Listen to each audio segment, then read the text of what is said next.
fairness, maganda po yung Sona speech ng Pangulo. So opening 5 minutes pa lang, tumpak na.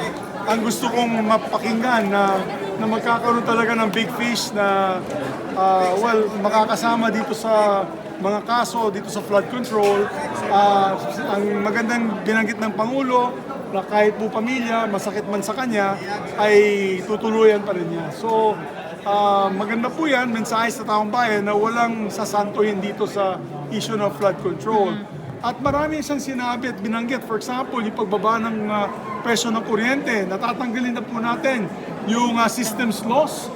Naku, lahat po tayo dito, lahat po tayo makikinabang yan. Lahat ng bill ninyo, ng Meralco, lahat ng bill ninyo sa probinsya, babawasan ng presyo at bababa ang presyo ng kuryente ninyo. Malaking bagay yan. And of course, many other things that he mentioned that are marching orders to Congress to pass, gagawin po natin yan.